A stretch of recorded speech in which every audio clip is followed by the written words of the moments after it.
द्वैपायनो विरह कातरया जुहाव पुत्रेति तन्मयतया तरयोभिनेदुस्तं सर्वभूतहृदयं मुनिमानतोऽस्मि। गुरुर्ब्रह्मा गुरुर्विष्णु गुरुर्देवो महेश्वरः, गुरुः साक्षात् परं ब्रह्म तस्मै श्री गुरुवे नमः। अखण्डमण्डलाकारं व्याप्तं येन चराचरं तत्पदं दर्शितं येन तस्मै श्री गुरुवे नमः। तस्मै श्री गुरुवे नमः। हरि शरणं हरि शरणं हरि शरणं हरि शरणं।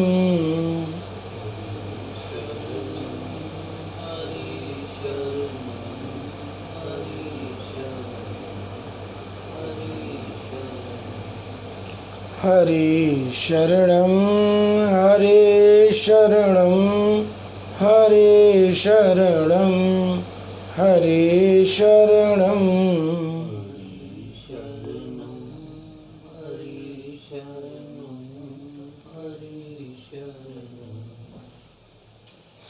हरि शरणं हरि शरणं हरि शरणं हरि शरणं। पंखा धीरे कर दीजिए, माइक आवाज पकड़ रहा है।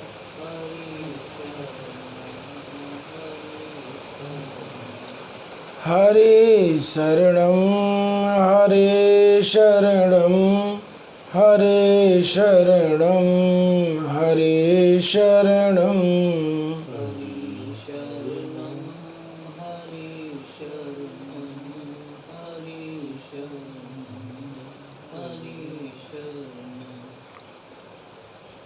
भगवान श्री कृष्ण की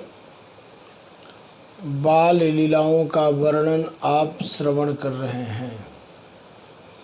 भगवान मर्यादा में रहकर जीवन के प्रत्येक लीला को पूर्ण किए हैं। उस मर्यादा को समझना, उसके रहस्य को जानना अति आवश्यक है। भगवान बाल्यावस्था में गौओं के पीछे पीछे जाते हैं और गौओं को चराते हैं जंगल में अपने ग्वाल बालों के साथ में। श्रीमद्भागवत जी में वर्णन मिलता है कि नंद बाबा के पास 9 लाख गाय थी, जिनमें 4 लाख गाय प्रतिदिन दूध दिया करती थी। प्रत्येक गाय की इच्छा होती थी कि जैसे बछड़ों से प्रेम करती हैं वैसे कृष्ण से, भगवान से प्रेम करती थी। गऊ के थन में जैसे गऊ का बछड़ा दूध पीता है, ऐसे भगवान कृष्ण गऊ के थन में मुख लगाकर दूध का पान किया करते थे। जंगल में जाते, ग्वाल बालों के साथ में गौचारण करते। भगवान कृष्ण का सबसे प्रिय नाम है गोपाल। जो गौ को पालन करते हैं, है ना, तो उनका नाम होता है गोपाल। अब कोई गौ का पालन तो लोग करते नहीं हैं, तो गोपाल कहाँ से हो पाएंगे। गौओं के साथ उठते थे, बैठते थे, चलते थे, फिरते थे, खाते थे। जंगल में गौएं जाती थी, उनके पीछे पीछे जाते थे। तो गौओं के साथ उनका एक मित्रवत व्यवहार था भगवान श्री कृष्ण का बाल्यकाल में। तो इसीलिए उनका एक परम पवित्र प्रिय नाम पड़ा गोविंद। गोविंद का अर्थ है जो गौओं के मित्र हों, सखा हो। तो भगवान कृष्ण का गौ के साथ प्रेम होने के कारण दो उनके प्रिय नाम पड़ गए। एक का नाम हो गया प्रथम गौपाल यानी गोपाल और दूसरा गोविंद। अब विचार करें, नंद बाबा के यहाँ जो 9 लाख गाय थी, ऑलरेडी उनके चरवाहे तो रखे गए होंगे, ऐसा तो है नहीं। लेकिन भगवान कृष्ण को बैकुंठ से लाने के लिए, बुलाने के लिए, पृथ्वी पर दैत्यों का वध के लिए पृथ्वी ने गौ का रूप धारण करके गई थी वहाँ। तो पृथ्वी जब गौ के रूप में पहुँची, वहाँ निवेदन किया कि प्रभु पाप बढ़ गया है, आपको पृथ्वी पर चलना है। भगवान ने गैया मैया की बात मान करके पृथ्वी पर अपने पूर्ण अवतार लिए। विचार करना, तत्व के दृष्टि से भगवान प्रत्येक जीव की बात सुनते हैं। ऐसा नहीं है कि पशु के योनि में कोई है और परमात्मा को याद करता है तो उसको भगवान श्रवण नहीं करते हैं, सुनते हैं। जटायु की बात भगवान राम ने सुनी। जटायु पक्षी था, गिद्ध था।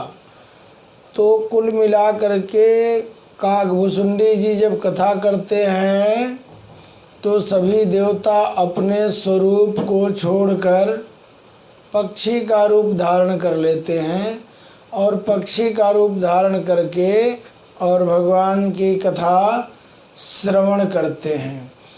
आज का जो ये सत्र है भगवान के बाल लीला का, ये कई प्रकार के ज्ञान देने वाला है और अद्भुत अद्भुत ज्ञान। अब भगवान गौओं को चराते हैं। गौओं के बीच में बैठ करके भगवान सर्वप्रथम बांसुरी बजाते हैं। सुंदर तान बांसुरी की भगवान जब छेड़ते हैं, बजाते हैं, तो गौएं मुग्ध हो करके उनको सूंघने लगती हैं और एक टक भगवान श्री कृष्ण को निहारने लगती हैं। विचार करिए, बांसुरी की धुन जो कि प्रत्येक जन जन को मोहित करने वाली है, प्रत्येक स्त्री, प्रत्येक पुरुष, प्रत्येक बालक, वृद्ध, जवान, सबको जो अपनी ओर आकर्षित करती है बांसुरी की धुन। भगवान श्री कृष्ण जब बांसुरी बजाते हैं तो ऑटोमेटिक जो है आकाश में मेघ छा जाते हैं और मोर जो है नृत्य करने लगते हैं, नाचने लगते हैं। विचार करिए, भगवान के बांसुरी के तान सुनने के लिए गौएं लालायित रहती हैं और उनके बाल सखा और वृक्ष और लता, समस्त दिशाएं भगवान के उस मधुर बांसुरी को श्रवण करके जैसे उनको सभी के आत्मा को तृप्ति मिल जाती है। कोई आप मधुर वचन करो किसी के सामने बैठकर, अच्छी बात कोई करो, ज्ञान की, विज्ञान की, प्रेम की, सद्भावना की, भगवान की, तो कितना आनंद आता है कि नहीं। तो इसी प्रकार से भगवान ने जब बाल्यावस्था में, गौचारण के दौरान और उसके बाद भी जब कभी भी अपनी बांसुरी की तान छेड़े हैं तो बांसुरी की तान से सबको आत्मा की तृप्ति मिल गई है, सबको आनंद मिला है। इसके बाद बहुत सुंदर प्रसंग आता है श्रीमद् भागवत जी में, और वो ये कि भगवान जब बांसुरी बजाते हैं तो जो भी गोपी, ग्वाल बाल सुनता है वो मुग्ध होकर अपना समस्त काम छोड़कर भगवान कृष्ण का दर्शन पाना चाहता है। वो मधुर मुस्कान मुरली वाले किधर हैं, कहाँ हैं? एक बार अपनी झलक तो दिखा दें, एक बार उनका दर्शन तो हम कर लें। भगवान श्री कृष्ण के चेहरे पर जो आकर्षण है, उस आकर्षण के दीवाने समस्त ब्रजमंडल के ग्वाल बाल, समस्त गोपियाँ, समस्त गौएं, समस्त मोर, समस्त जीव हैं, सब उनका दीदार करना चाहते हैं। भगवान कृष्ण अपनी नटखट लीला करते हुए बांसुरी की सुंदर तान छेड़ते हैं और सभी गोपियाँ ग्वाल बाल आकर उनको घेर लेते हैं। कन्हैया एक बार और बांसुरी बजाओ ना, कितना सुंदर बांसुरी बजा रहे थे, एक बार और बजाओ ना। भगवान कृष्ण बांसुरी बजाना बंद कर देते हैं। तो बोले तुम लोग जो है हमारी बांसुरी की धुन तान सुन करके, मधुर आवाज़ सुन करके आए हो इतने दूर से चल करके। भगवान के बांसुरी के तान इतनी मधुर है कि सभी जीव जंतु पशु पक्षी अपनी सुध बुध खो बैठे हैं। एकाएक गोपियाँ जब घेर लेती हैं भगवान को, भगवान उनकी परीक्षा लेने के लिए गोपियों के बीच से अंतर ध्यान हो जाते हैं।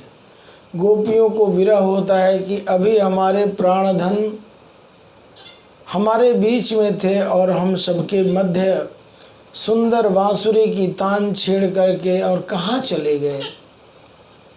विचार करना, भगवान की उम्र इस समय मात्र 6 वर्ष की है और 6 वर्ष की अवस्था में भगवान जब बांसुरी बजाते हैं तो इतने मधुर कर्ण प्रिय, कानों को प्रिय लगने वाले, आत्मा को तृप्त करने वाली बांसुरी की धुन एक अद्भुत आनंद की लहर वातावरण बना देती है।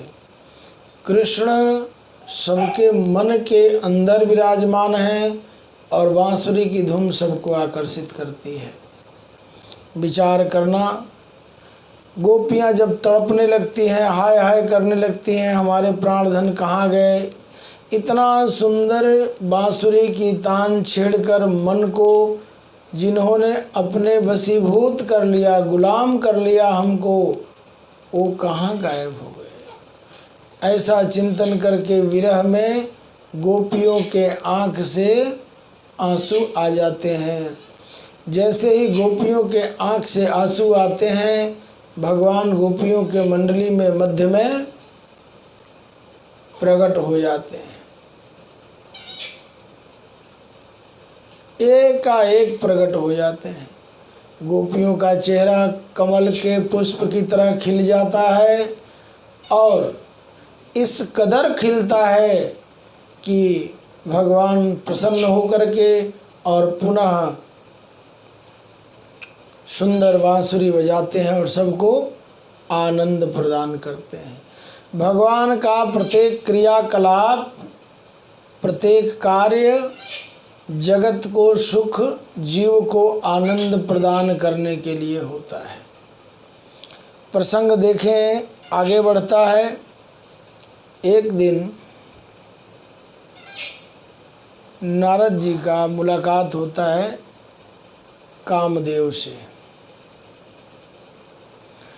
कामदेव कहता है कि मुझे लड़ने की इच्छा है, आओ हमारे साथ युद्ध करो। नारद जी ने कहा कामदेव से कि मैं तो भगवान का भजन करने वाला हूँ ऋषि, और मेरे से युद्ध वगैरह नहीं होता है। झगड़ा करना, युद्ध करना, लड़ना भिड़ना मेरे काम नहीं है। कहता है कामदेव कि नहीं, आपको हमसे युद्ध करना पड़ेगा, लड़ना तो पड़ेगा। कामदेव चंचल है और विषय वासना का स्वामी है। नारद जी ने देखा कि ये सभी जीवों को प्रताड़ित करता है और ये हमारे पास लड़ने के लिए आया है, मैं इससे लड़ूं कैसे।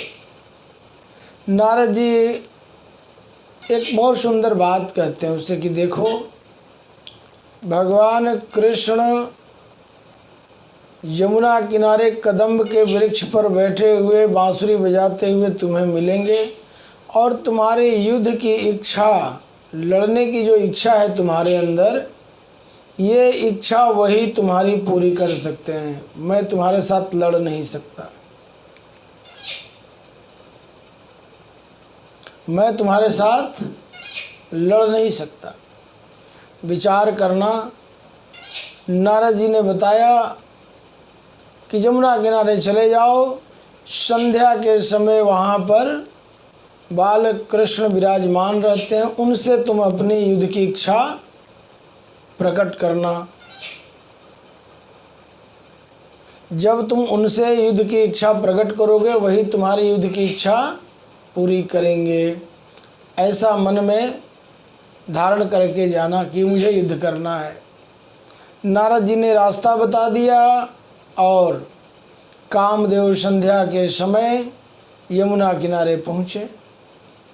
यमुना किनारे पहुँचने के बाद विचार करना। भगवान कृष्ण कदम्ब के वृक्ष पर बैठे हुए, एकांत शांत वातावरण, कलकल यमुना का जल बह रहा है और उसके किनारे बांसुरी की धुन बज रही है और आनंद में भगवान कृष्ण डूबे हुए हैं। विचार करना। हरिओम हरिओम। हरि शरणम हरि शरणम हरि शरणम हरि शरणम।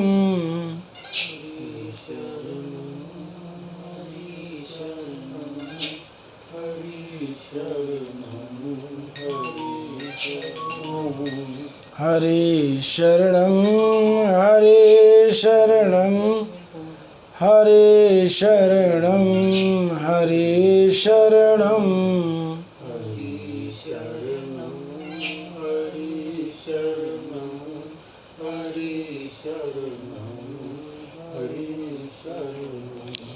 हरि शरणम हरि शरणम हरि शरणम हरि शरणम।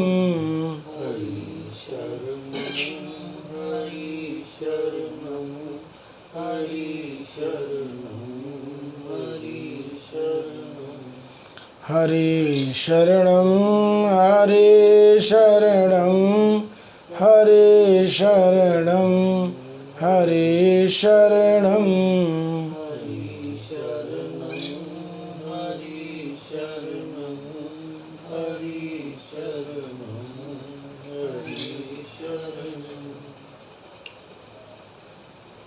ये विघ्न, ये बाधाएं जीवन में आ जाती हैं। कोई भी कहीं भी नियम है, जब कोई शुभ काम होता है उसमें, इसीलिए किसी भी कार्य को करने से पहले नवग्रह का पूजा किया जाता है। गौरी गणेश का विधिवत स्थापना करके पूजन किया जाता है कि भैया कोई भी कार्य हम करने जा रहे हैं उसमें बीच में कोई विघ्न बाधा ना पड़े। सत्संग भी निर्विघ्नता पूर्वक हो, यह आसान काम नहीं है। शारीरिक, मानसिक, आर्थिक, सामाजिक, न्यायिक, पारिवारिक किसी भी प्रकार की अगर बाधा आती है तो ये खंडित हो जाता है। इसीलिए कथा सत्संग एकांत और शांत के लिए कहा गया है। कोई जहाँ डिस्टरबेंस न हो, किसी भी प्रकार का वहाँ पर सत्संग के विपरीत वातावरण न। इसीलिए भगवान शिव ने एकांत शांत में पार्वती को ले जा करके अमरनाथ की गुफा में कथा सुनाई थी, जहाँ पेड़ पौधों के पत्ते हिलने की भी आवाज़ न आए। क्योंकि सत्संग में कहा गया एक भी शब्द भागवत का, शास्त्र का ऐसा नहीं है जो व्यक्ति के, इंसान के जीवन के काम न आए। हरि शरणम हरि शरणम हरि शरणम हरि शरणम।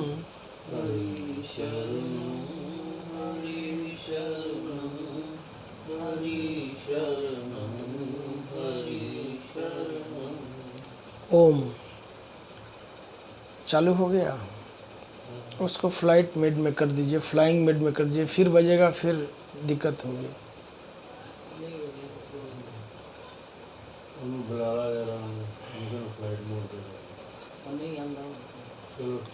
चलिए बंद कर दीजिए, इसको बंद कर दीजिए।